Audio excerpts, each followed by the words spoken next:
इसको ये कहना कि ये बैत जो है ये फर्ज है, हर मुसलमान पर जरूरी है किसी पीर का मुरीद हो, ये कोई जरूरी नहीं। समझ आई? फिर एक बात जो मैं बतौर खास पेश करना चाहता हूं वो ये है कि ये बात तो है अल्लाह ताला के अपने मर्जी के मुताबिक कि वो जिसको कबूल फरमाए या ना फरमाए, ये तो उसका मंशा है ना। तो इसमें और भी बहुत सी चीजें आती हैं कि आप इसको कहें जनाब कि ये जरूरी है, क्योंकि पीर खानों में अक्सर वाइजीन ये इसलिए कहते हैं ताकि लोगों के दिलों में ये रगबत पड़े, लोग मुरीद आकर हों, और मुरीद ज्यादा होने से नजराना ज्यादा होता है, जितने मुरीद होंगे उतना नजराना बढ़ेगा, तो इसलिए रगबत देते हैं। मैं इन चीजों से ऊपर होकर बोल रहा हूं, जो कुरान का हुक्म है वो मैं पेश कर रहा हूं। तो इसमें कोई लगी लिपटी बात नहीं है कि मैं आपसे ये कहूं कि हुक्म कोई नहीं है। ये अखबार में एक दफा मेरा मजमून आया था, तो उस वक्त ये इतराज किया गया था कि आपने हुक्म क्यों नहीं बताया। ये तो हुक्म है भाई, हुक्म कहां है कि आपने हुजूर ने उम्मत के उलमा या मशाइख से फरमाया कि तुम बैत किया करो लोगों को, कहां है हुक्म, कोई बताओ। कोई आदमी नहीं बता सका, पीरों ने बड़ा शोर मचाया लेकिन कोई साबित नहीं कर सका। हां ये बात है कि सलफ सालेहीन का ये तरीका था कि उन्होंने तकवा और तहारत पर, जिस तरह हुजूर ने इन चीजों पर औरतों से बैत ली और मुआहदे पर यानी सहाबा से कि जिहाद के लिए बैत रिजवान हुई, इसकी इत्तिबा में अगर कोई उनके पास हाजिर होता कि आप हमसे ज्यादा मुत्तकी हैं, तो वो उनको मुआहदा करते थे कि मेरे हाथ में हाथ देकर ये वादा करो कि तुम आज के बाद गुनाहों को छोड़ दोगे, ये करोगे वो करोगे, वो हुजूर के उसी इत्तिबा में। तो ये इत्तिबा करना, जिस तरह आप दाढ़ी रखते हैं, इमामा शरीफ बांधते हैं और सुन्नतें, तो ये सुन्नत जो है ये मुअक्कदा में से नहीं है कि ताकीदन कहा हुजूर ने कि तुम बैत करो, ये वैसी बात नहीं है। ये बाद लोग कहते हैं कि हजरत पीर मेर अली शाह साहब ने फरमाया कि ये सुन्नत है, तो ये सुन्नत जो है ये सुन्नत ज़ायदा है जो मुस्तहब के दर्जे में है,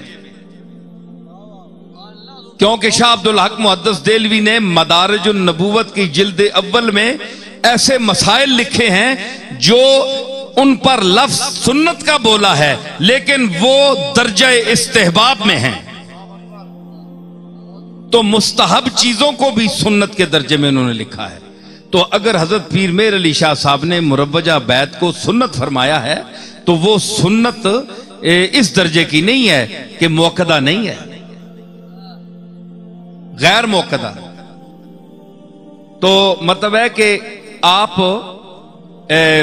यानी बैत अगर ना करें कहीं और आपका ज़ौक है, कुरान और हदीस को समझते हैं, आपको अल्लाह ने शऊर दिया है, पढ़ते जो हैं इहदिन सिरातल मुस्तकीम, या अल्लाह हमें सीधे रास्ते चला, तो अगर आपको इतना यकीन है तो आपको कोई जरूरत नहीं। लेकिन अगर आप किसी गुस्ताख के हाथ चढ़ गए, किसी ऐसे आदमी के हाथ चढ़ गए, आपकी दीनी तालीम है नहीं, दीन को आपने कभी देखा नहीं, अंग्रेजी तालीम आपने हासिल की और इसी पर फख्र भी करते हैं, पैदा हुए हैं मुसलमानों के घर, है जी। हम क्या कहें, अहबाब क्या कारे नुमाया कर गए, बीए किया नौकर हुई पेंशन मिली और मर गए, हैं जी। तो ये कोई बात तो ना हुई, समझ आई ना। तो ये चीज आप देखें कि आपने अगर उसके तकाजे आप पूरे कर सकते हैं, उसके तकाजे आप खुद पूरे कर सकते हैं, तो आपको किसी शेख की जरूरत नहीं है।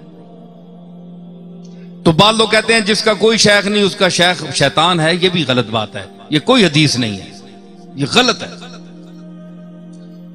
बड़ी मशहूर बात है, गलत है, हुजूर ने नहीं फरमाया। तो अगर यह बात सच होती तो मुझे आप बताएं कि जिनके हम मुकल्लिद हैं, मेरा सवाल है, इमाम अबू हनीफा जिसने सहाबा को भी देखा, उनका पीर मुझे बताएं वो किसके मुरीद थे?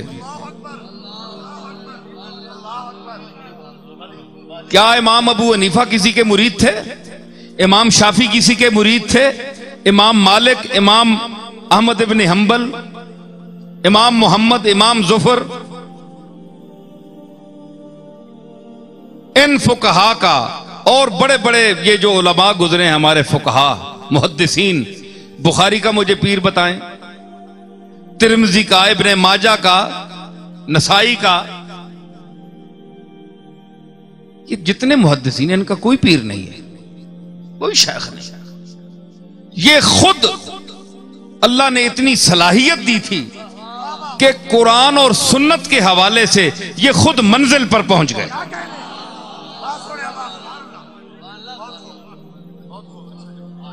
समझ आई? तो इसलिए अगर इस मंजिल का कोई आदमी हो तो वो बेशक ना करे इस मंजिल का।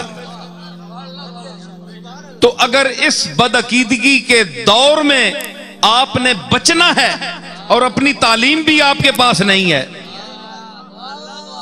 तो फिर आपको गौर करना पड़ेगा कि कम से कम ऐसे आदमी के साथ आप ताल्लुक रखें, कायम करें, चाहे बैत ना करें, लेकिन दिल से उसके साथ अगर आप इरादत वाबस्ता कर दें और दिल ये फैसला कर दे कि आज से मेरा पीर फलां है, तो हाथ न भी दें आप मुरीद उसके हो गए।